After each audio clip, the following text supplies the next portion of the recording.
Hi, hello everyone. So I want to just jump right into it. I'm really excited to talk about your forthcoming book, Reconsidering Reparations. So to get our conversation started, I thought I'd lay out some of the themes and what I take the general argument to be, and then I'll open with the question about the role of history in the text. So Reconsidering Reparations is Femi's attempt to, honestly, while reading this book, I had the experience of this is a book that just kind of clears out all the dust and allows us to ask once again, what is the concept of reparations and what is its relationship to justice? And so what Femi does in this book is he offers competing accounts of what we might think reparations could be. It can be harm repair. Reparations is the attempt to pay back after some event or injustice has been done to a social group, recompensing them for what has been done to them. Another account that he talks about is the relationship model, where reparations is about reconstituting how social groups interact with one another after a harm has been visited on one by the other.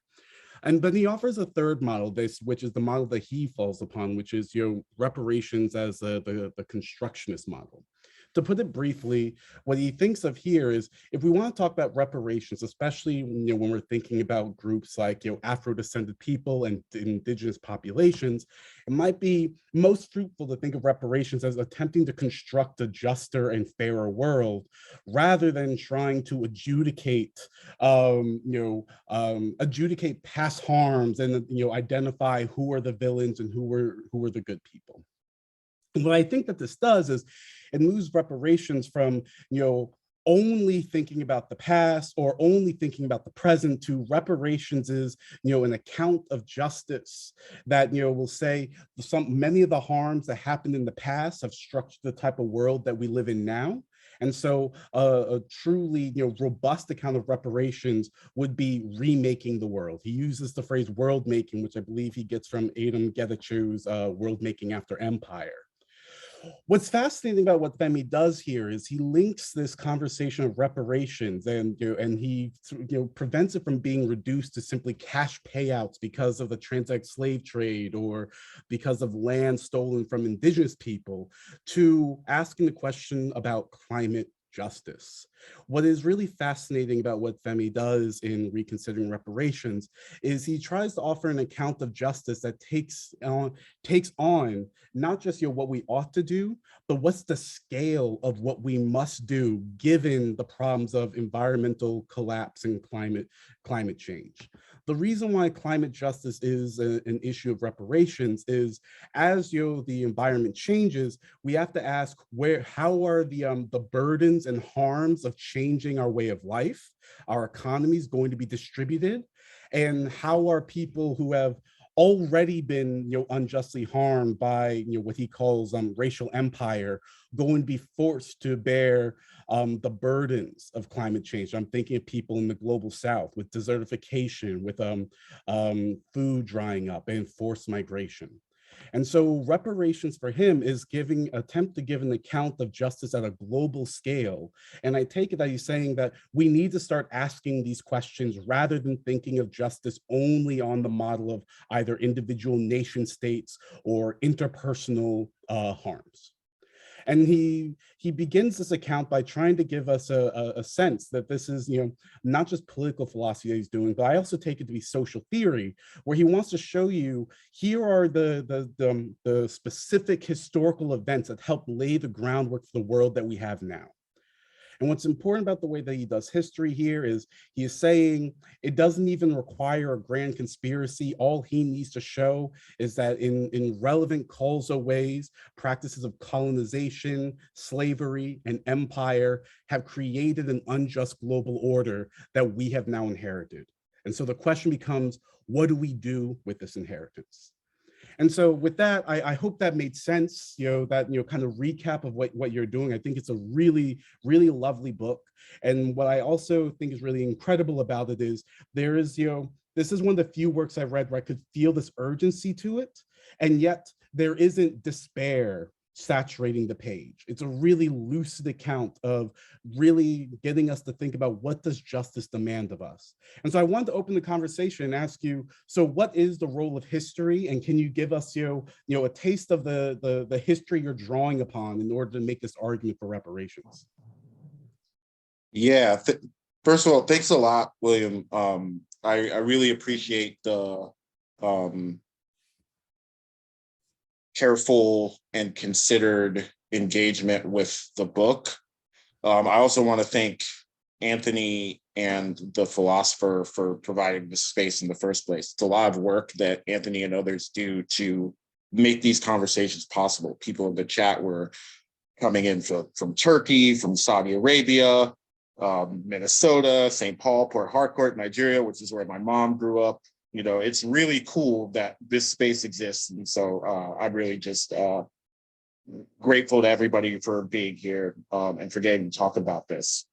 And I think this first question that you pose is really important, and something that I gave a lot of thought to as I was putting the book together. The first chapter, besides the introduction, is all about history, and there's a particular historical story of the Malay revolt in Brazil, the anti-slavery revolt by enslaved and free Blacks that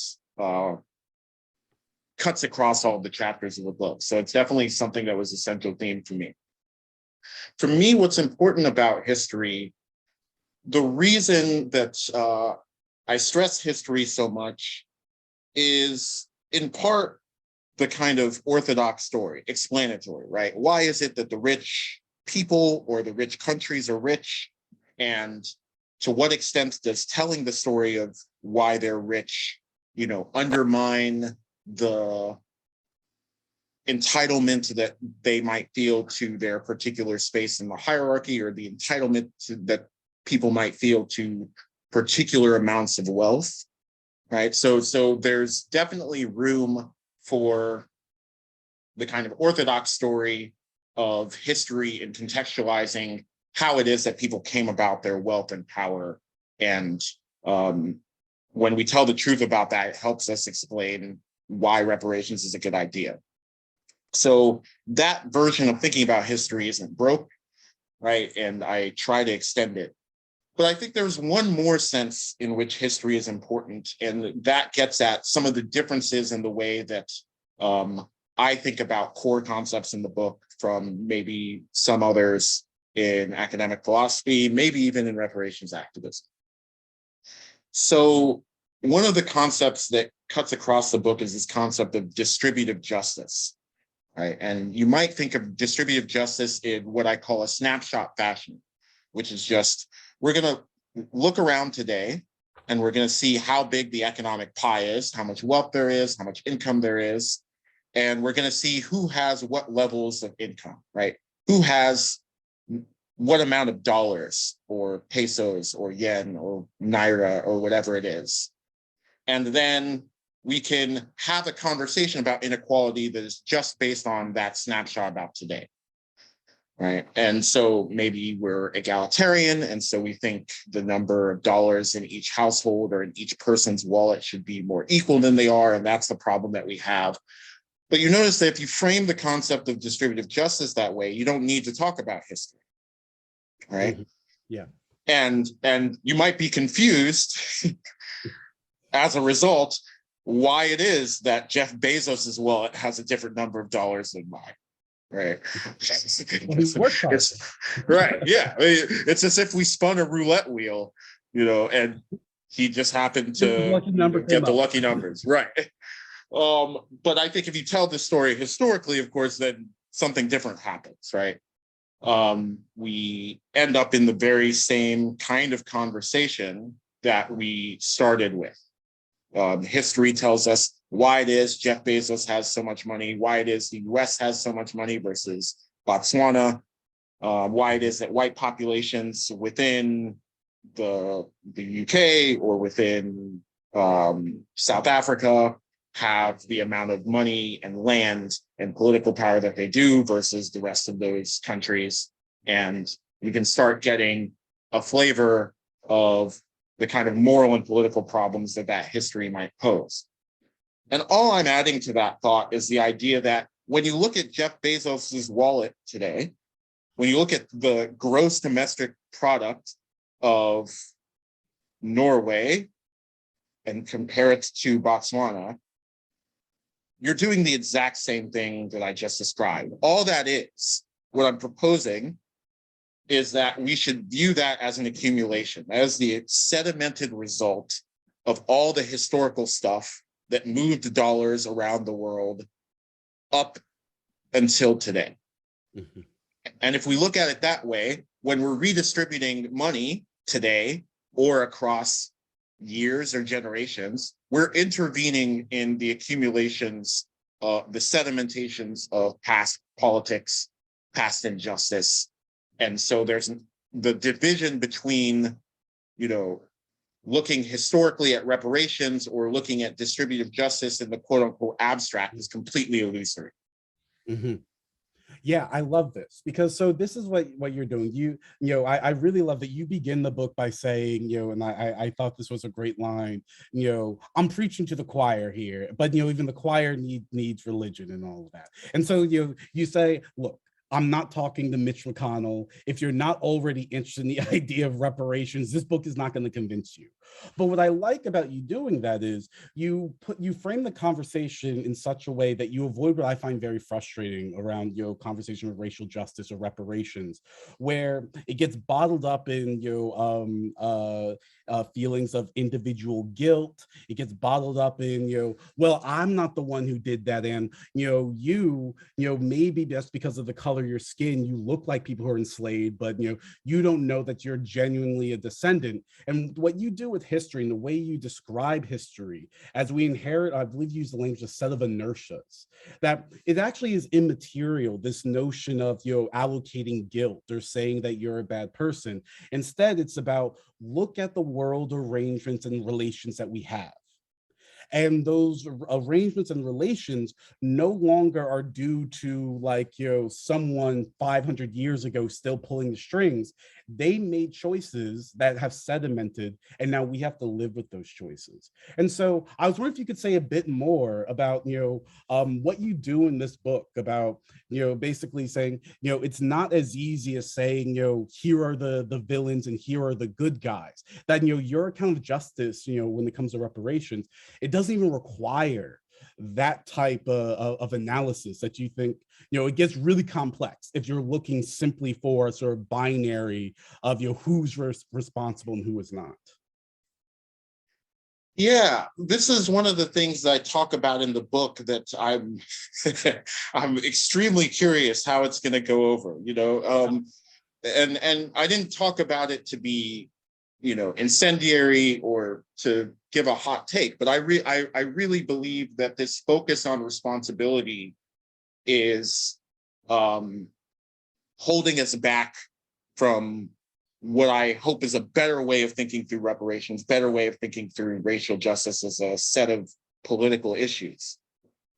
Because one, the view of reparations that saddles it with separating the innocent from the guilty, I think just involves a kind of set of layers of refusal. And we're very familiar with the right-wing set of layers of refusal, right? Where they use the fact that not everybody was a slave owner, right? Or some people immigrated after the Civil War in the case of the United States or something like that, all these caveats that you can add as a way of denial of the basic kind of social position that whiteness confers, right?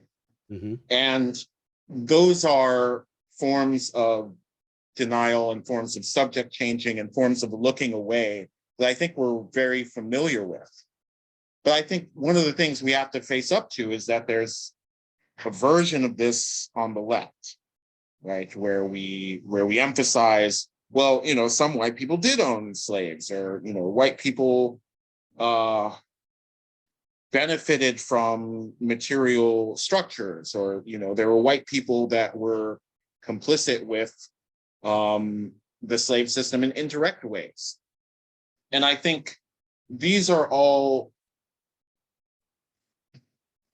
their own versions of looking away. If you look at the past, to point out that there were white people complicit in the slave trade is not yet to point out a difference between them and Black people and Indigenous people, right? And serious historians of Black history, Indigenous history, African history, Atlantic history, serious historians all know this to be the case.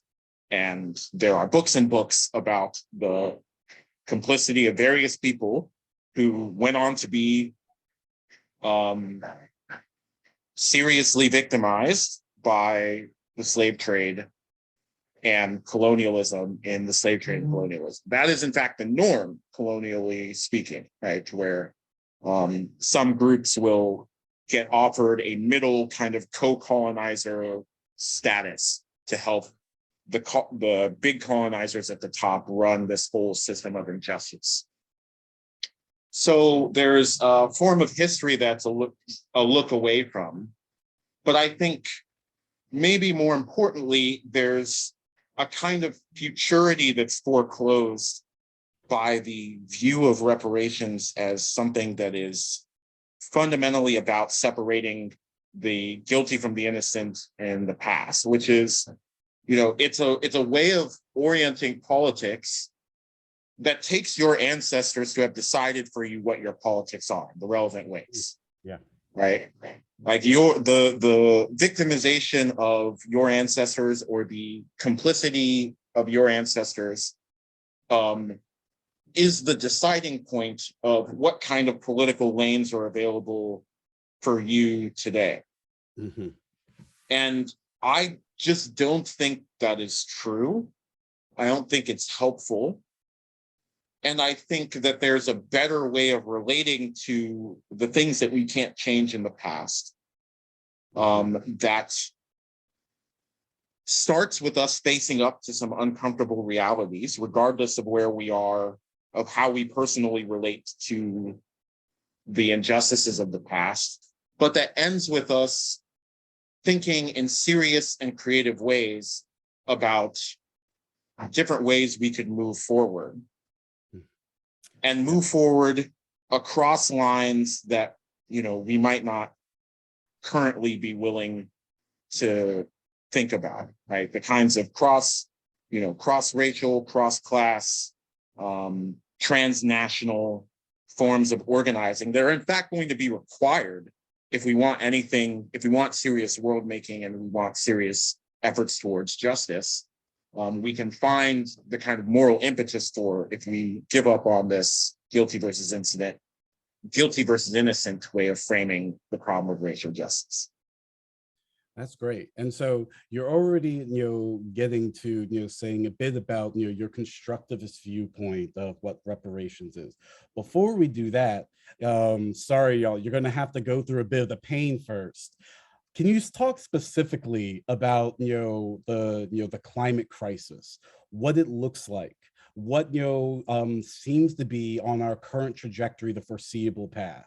Y'all are going to have to get the bitter medicine before you get the good stuff. And I think it's important to make those stakes clear and how you're relating, past historical injustices to this present climate problem. Why in the world is there a connection between reparations and climate justice for you, in other words?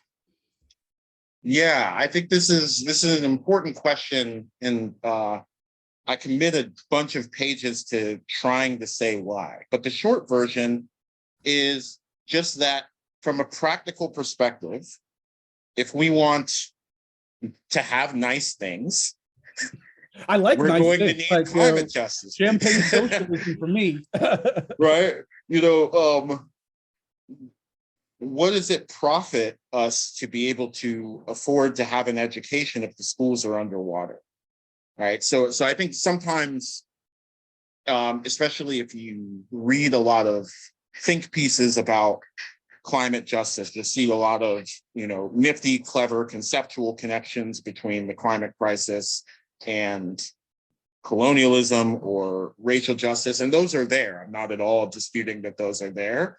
But I think the most important one from the point of view of the constructive view is just the bare fact that if the world is several degrees hotter by the end of the century, if food systems are disrupted, if climate disasters are significantly on the upswing, then to continue living in anything like a good form on conditions of anything resembling equality, we're going to need to think seriously about how we respond to the climate crisis.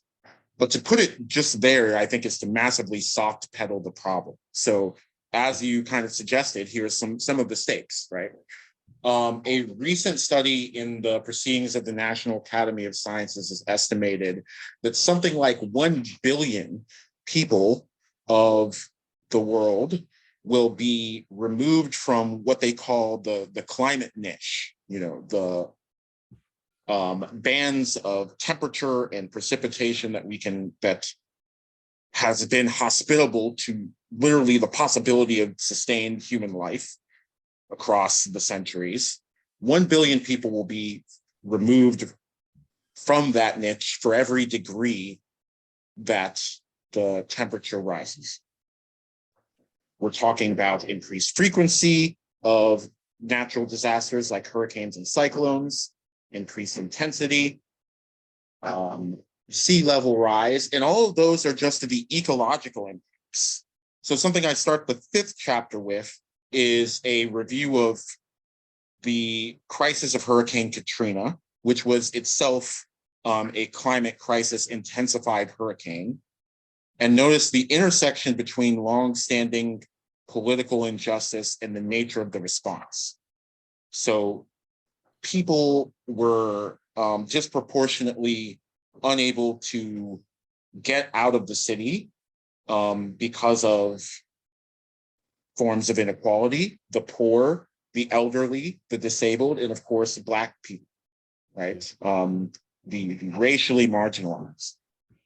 But on top of that, the people who were unable to evacuate, the disproportionately poor, the disproportionately elderly, the disproportionately Black, were treated differently on the basis of all those things. When they were Black and looking for food and supplies to try to survive, they were labeled looters, and they were labeled survivors if they were white and looking for all of those things. So those disparities showed up in a different kind of practical sense after the hurricane landed, after the flooding, after the disaster.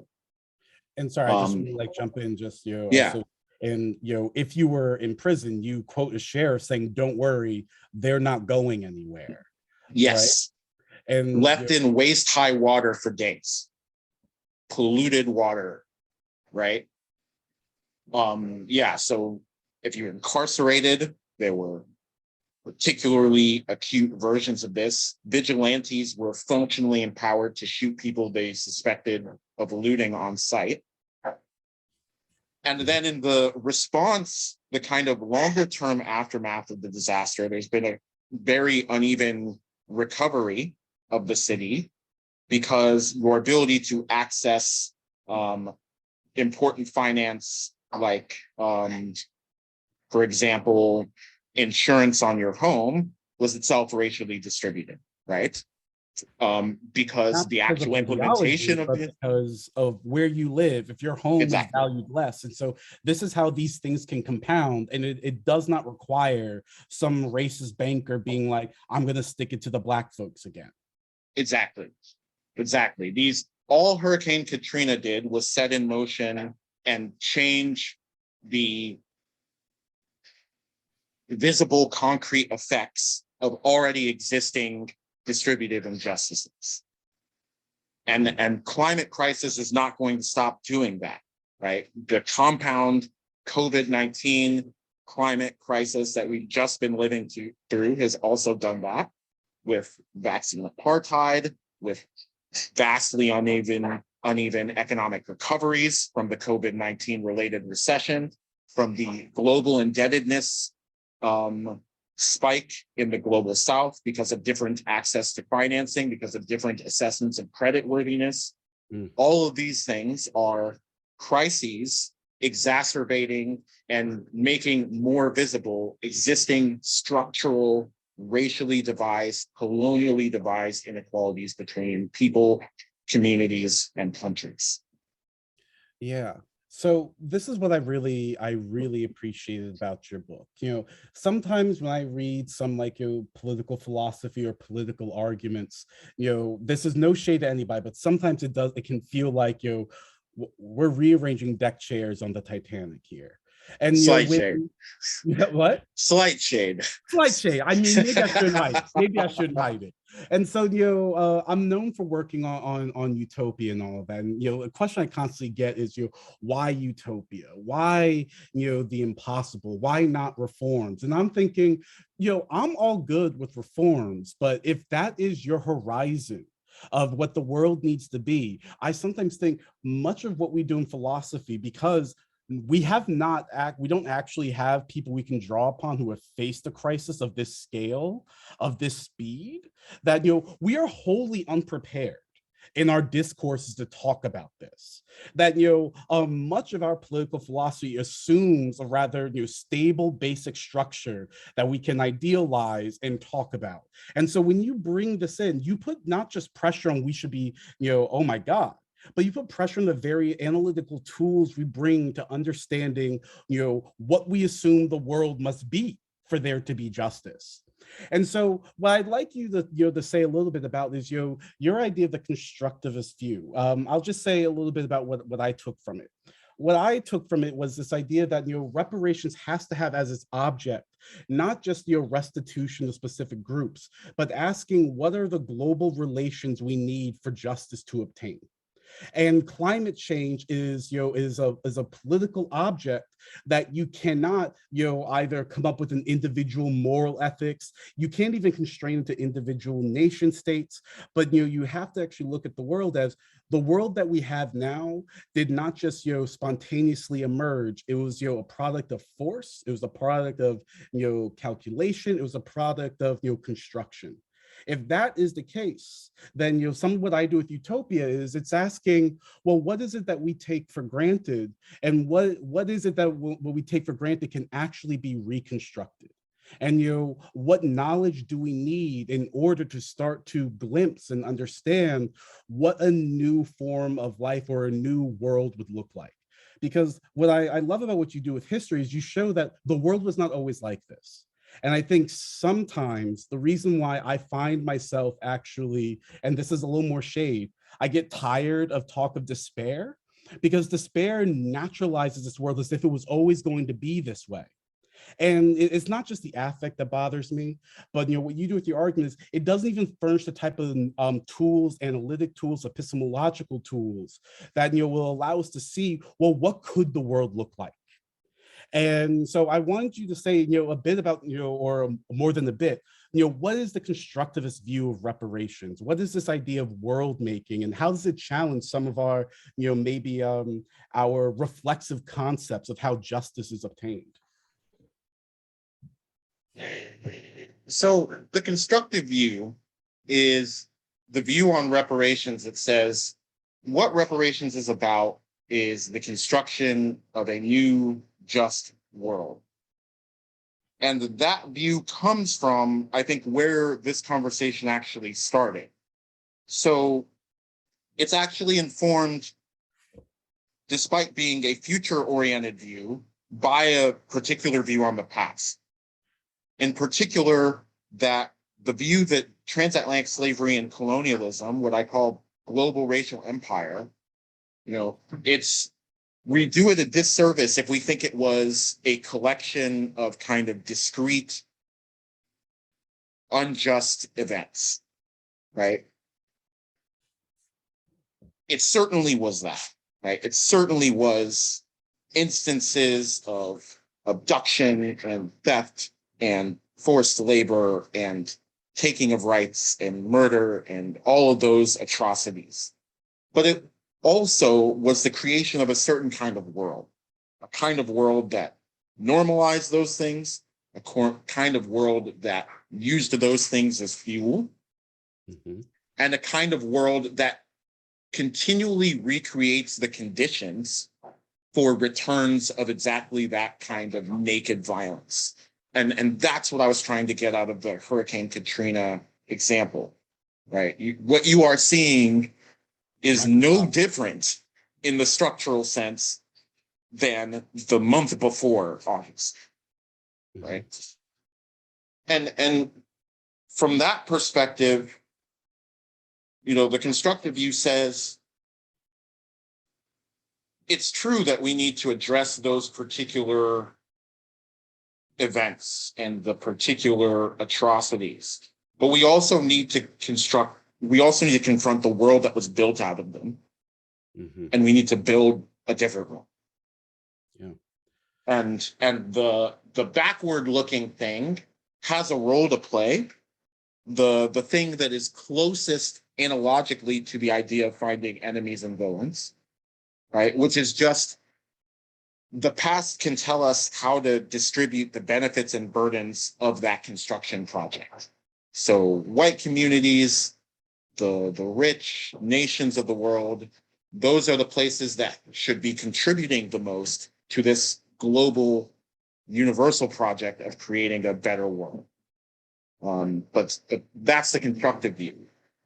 And yeah, in a sense, you know, this is why I was so glad that you and I are getting to talk about this, because I think this is exactly what's so valuable about thinking about utopianism, right?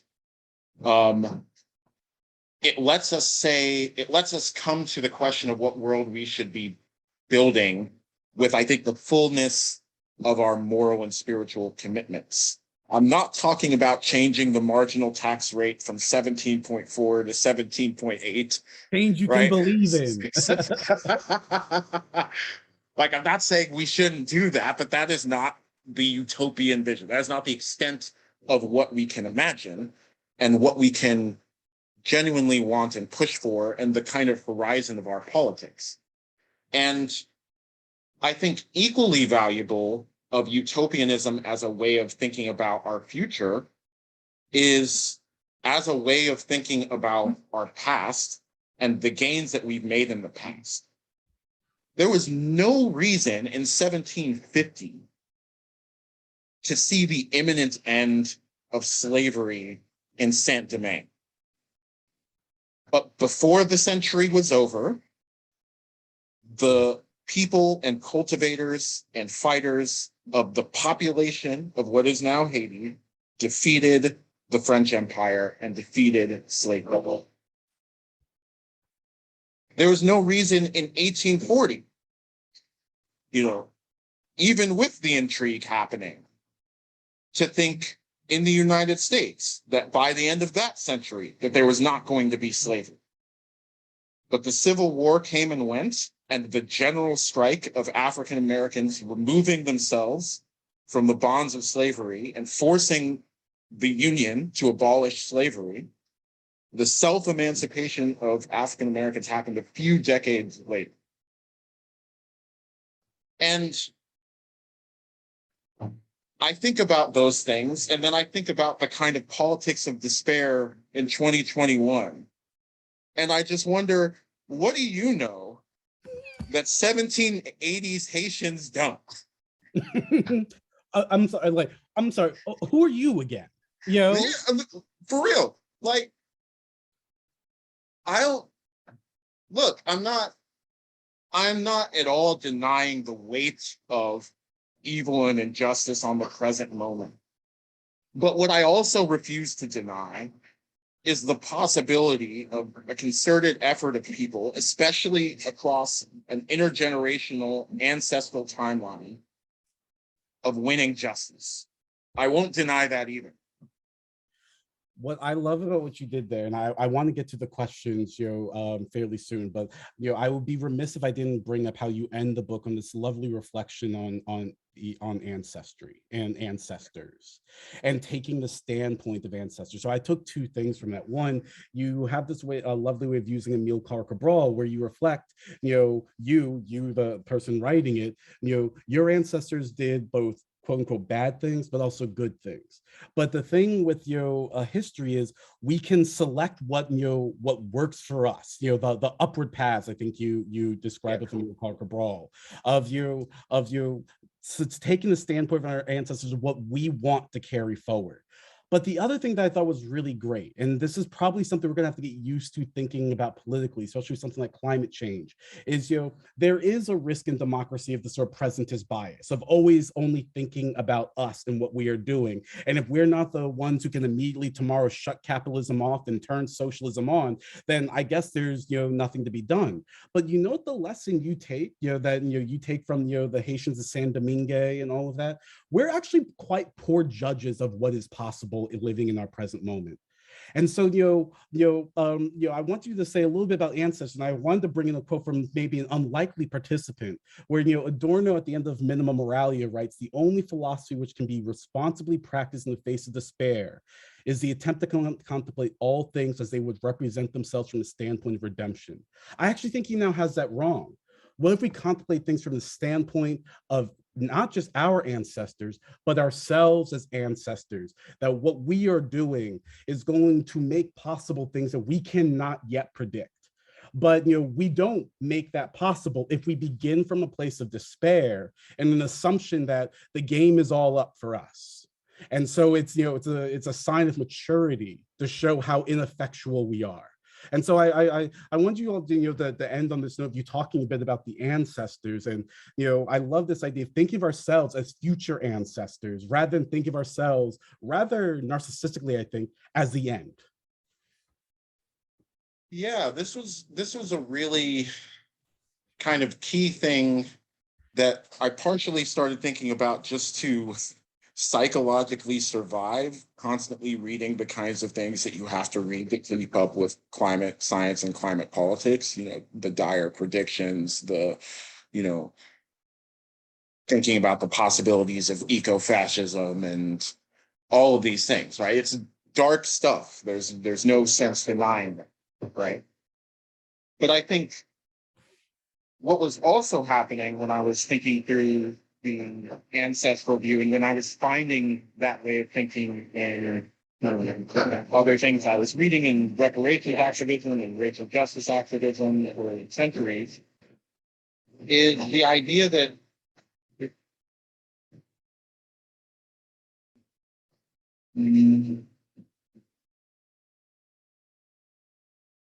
one of the ways that we're socialized, to think about politics and to think about ourselves as politically responsible actors is to think on these short time horizons, midterms, or a presidential election, in the term limits of your average politician. It might be 4 years in your country, it might be 6 years in another country, right?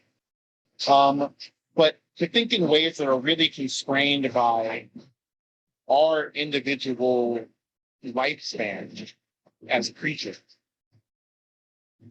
And, one of the things that you're struck by, I think, when you research things like colonialism, things that are taking place over centuries, is how inadequate that time scale is for really just in a basic sense seeing what's going on in the living, right? From the historian's perspective, maybe there were inklings by the early 1800s that slavery was going to be you can read historians talking about something, right?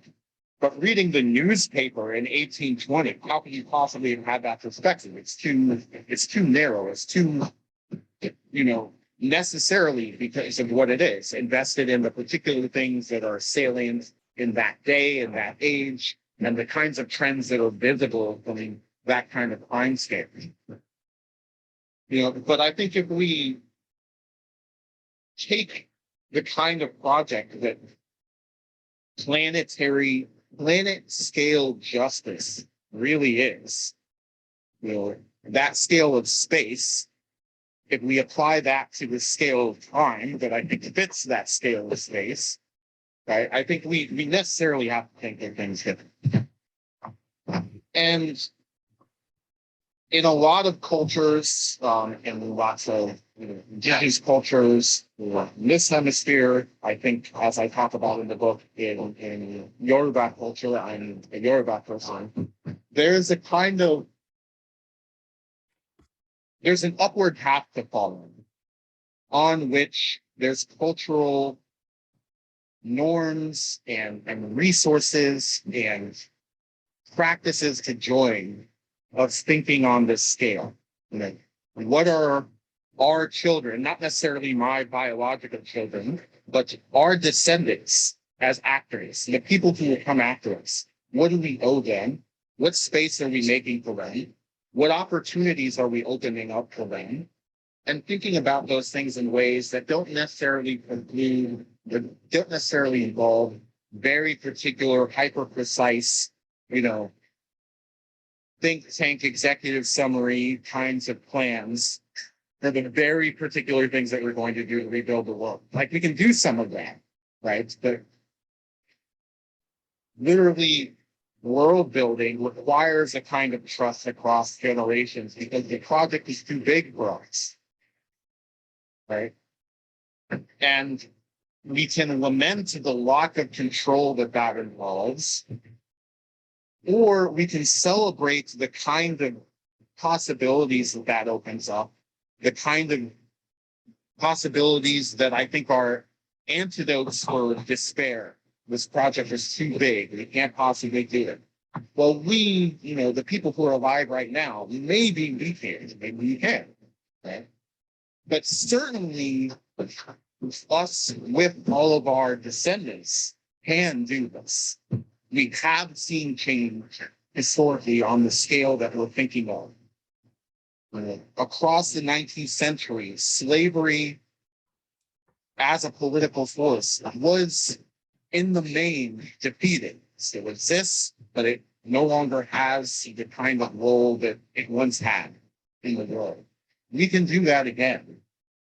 And we just have to adopt the way of thinking, the way of moving, the way of relating to ourselves, to our political responsibility, to the people around us, and to the people who aren't yet here, this compassion.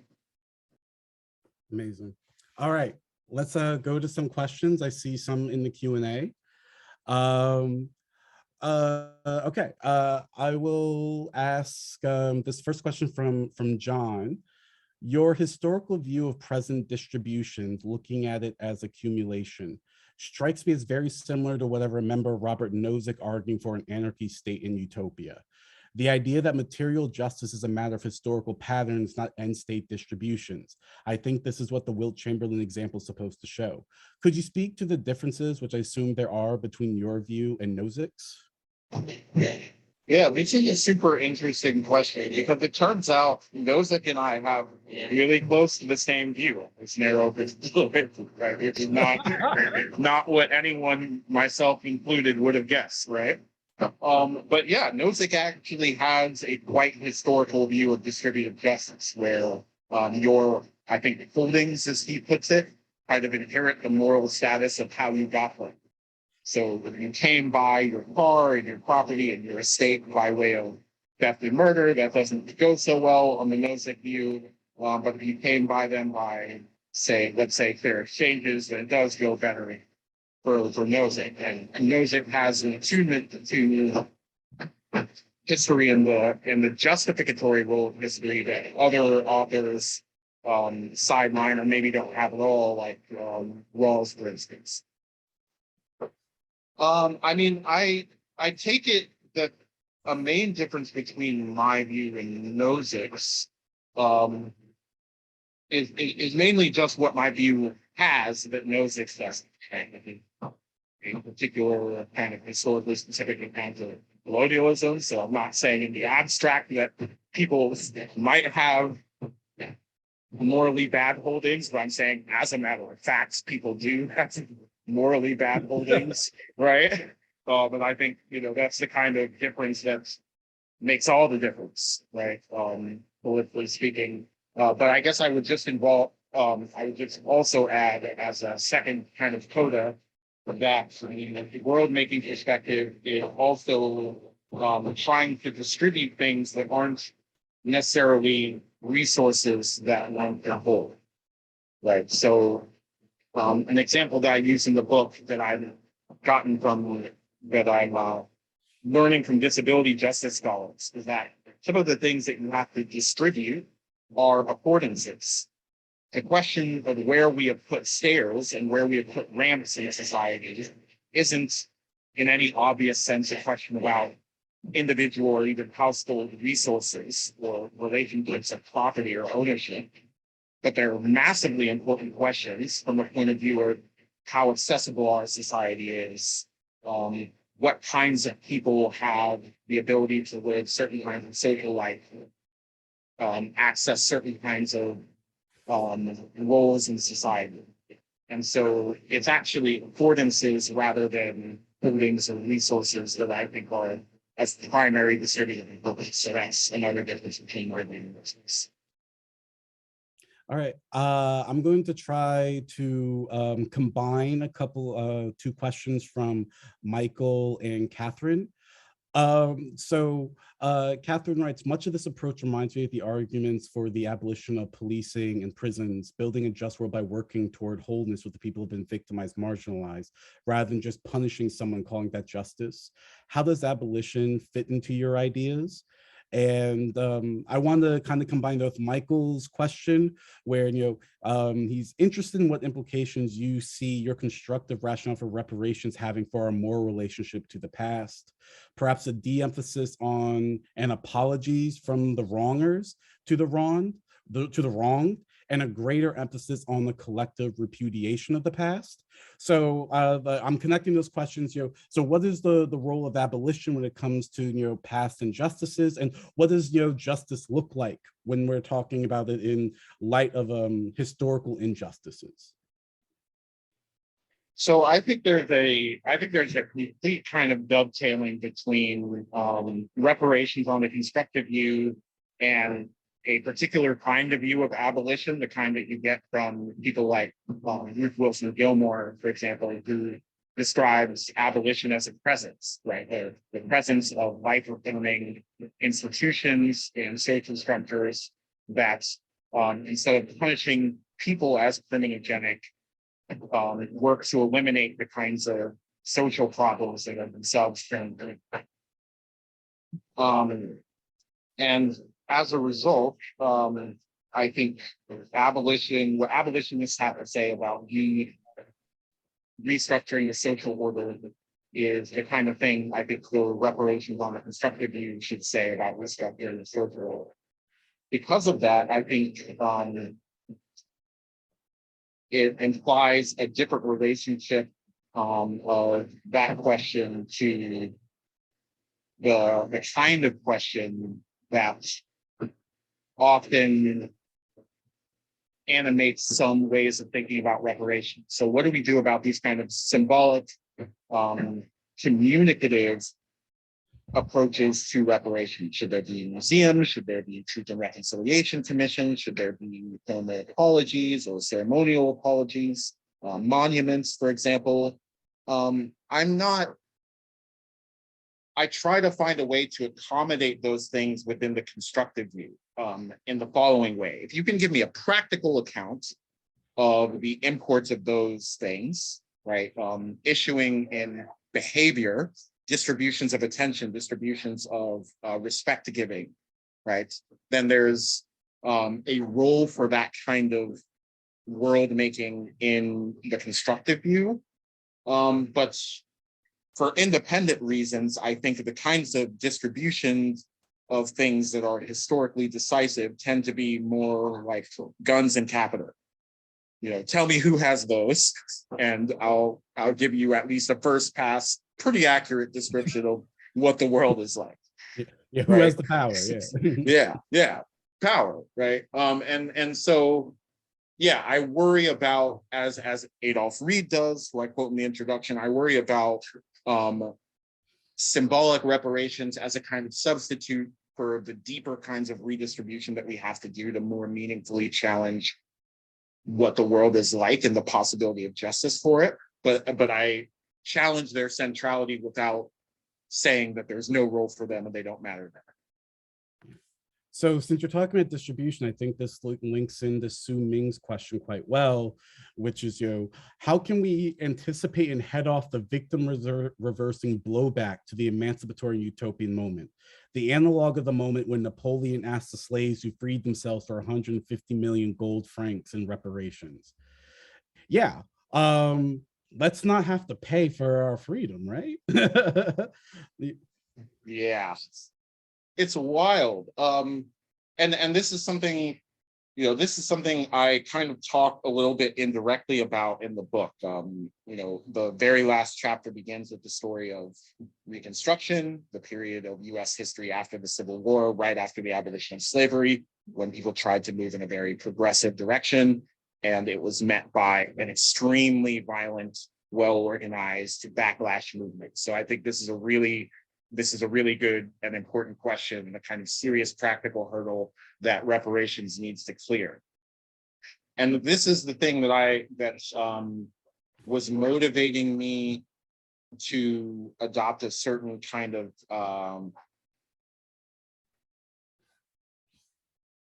to rely on a certain kind of practical story about how it is that we might get reparations in the first place, and also that animates the particular kinds of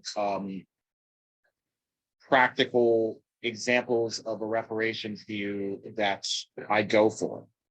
So I'll just give one example just for the sake of illustrating the point. One of the things that I uphold as a possibility is Dorian Warren of the Economic Security Project's design of reparations, where there would be, he calls it UBI plus, Universal Basic Income Plus. So basically everybody gets a universal basic income, but African-American descendants of slavery, for example, in the US, would get an additional amount to represent reparations for the harms, injustices, and atrocities of slavery. I think what's politically smart about this, and one way that we could imagine responding to this backlash problem, is that we're trying to mitigate but not eliminate the basic political sources of backlash. Right now, we're dealing with rather than dealing with a kind of zero-sum set of reparations policies and initiatives where Black and Indigenous people get stuff purely at the expense of white people, for instance. Instead, we're thinking about a kind of model where everybody gets something, but the people who were previously worse off get the most. So it at least in the design of the policy mitigates the kind of antagonism. As you can hopefully tell from how I'm explaining this, I'm under no illusions that there's just not going to, that white people are going to be a-okay with getting less Black people just because they get something, right? Like, I'm not. I think that would be silly. Thinking right there. That is the bad kind of utopianism, right? But I think they're less likely to start shooting people if you pay them off a little bit, right? Might get some complaints. It's going to be unpopular. There's some people are going to lose seats in the Congress, but you might be able to avert a war by that kind of policy design. And so that's the kind of thing that I'm thinking. Yeah, just to build off that, it seems partially what you're saying is, part of world making, because it doesn't have retribution or revenge at its heart, which a type of focus on history as heroes and villains might lead you to. That is not just, getting what's owed, but also there needs to be an equalization of pain or something like that, is offering a vision of a world that, gives you a more robust concept of freedom that we all can share in. And that's why I take Femi to be saying that this isn't about, sticking at the white people or anything like that. It's about actually offering an idea that this world serves poorly, actually most of us, and only serves well very few of us. Yeah, if I could just say one quick thing about that. I think I don't fault people for wanting revenge. Right? If there's anything worth wanting revenge for, it's the kind of evils that we're talking about here, right? I just challenge people in two ways. One, do you want to experience revenge more than you want your children to experience food, water, shelter, and security? Right. I think that is honestly the practical choice that climate crisis is putting to us all. And each of us have to make that choice. But I think also if people are in an emotional and spiritual place to ask this hard question of themselves, you might imagine questioning the kind of basic, like, racism is when good things happen to white people and non-Black people of color, and when bad things happen to Black folks.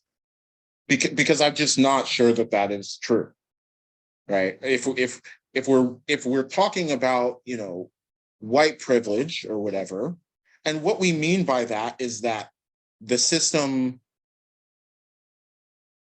drafts and leads to the murder of 2 of every one of our children for the wealth accumulation of the rich and powerful, for every one of theirs, then that is a structural difference. It's a structural difference that we should do something about.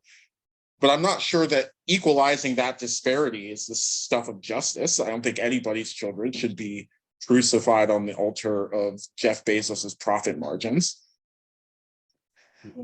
And I find privilege to be a baffling description of that kind of difference, right? There is a difference there. It's real. It's not one to be ignored, but we're talking about different levels of death and destruction in a system that is universally an engine of death and destruction. I think that's what racism is. And I think that's the kind of society that racial capitalism, that global racial empire has built. And no one should want to live in it.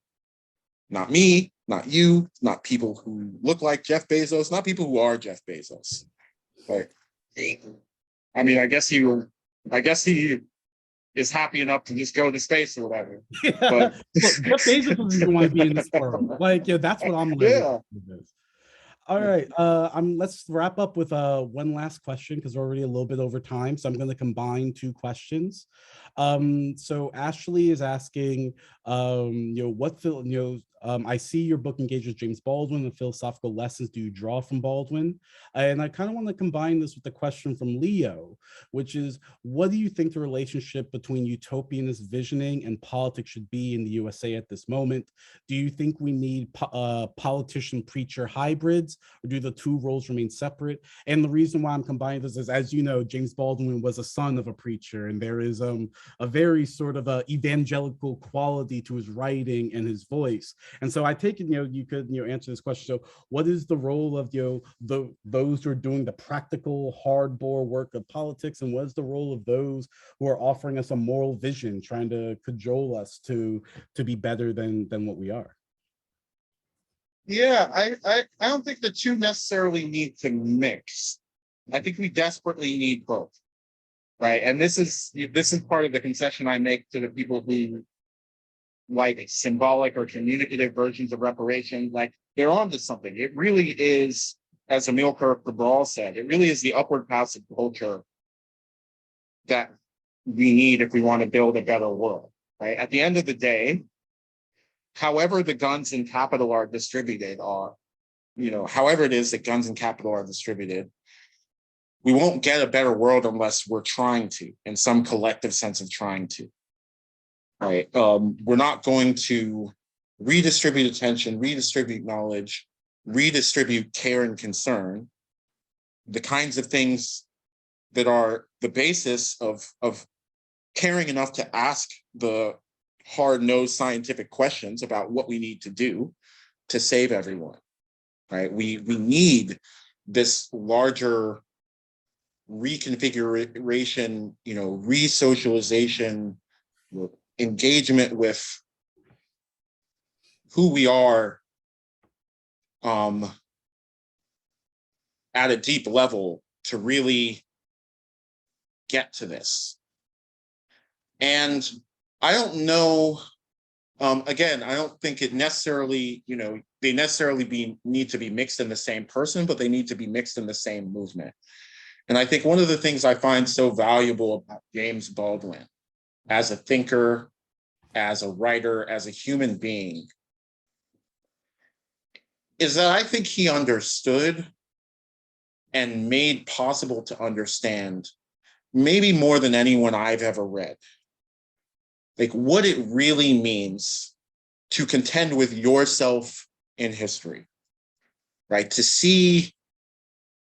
To not just from an intellectual perspective, see what death and destruction and betrayal and justice and injustice in the past have to do with you,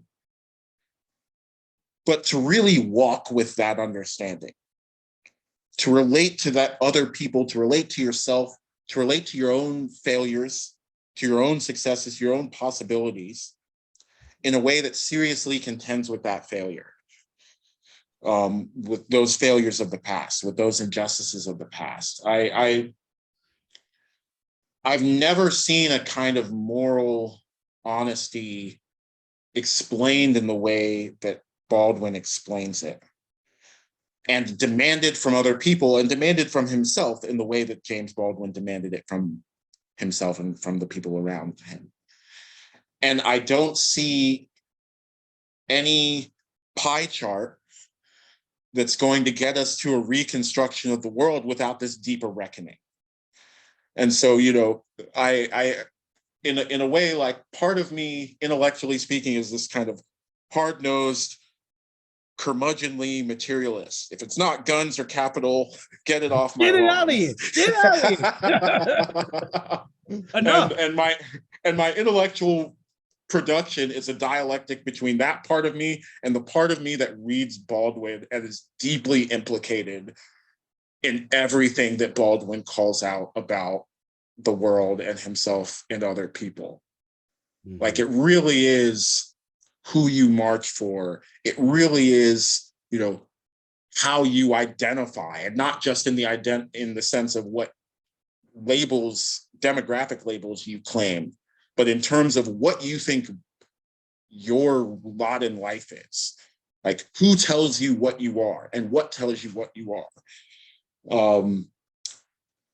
We could spend hours talking about Baldwin, but maybe I'll leave it there. But I'm super grateful that this happened. Yeah, I think, I'll just end with that, Baldwin quote, "The end of the fire," next time, where, he basically says, we are demanding, or I am demanding, nothing short of the impossible. And you might think that's a pessimistic thing, but he says, but what does history show us except the constant achievement of the impossible?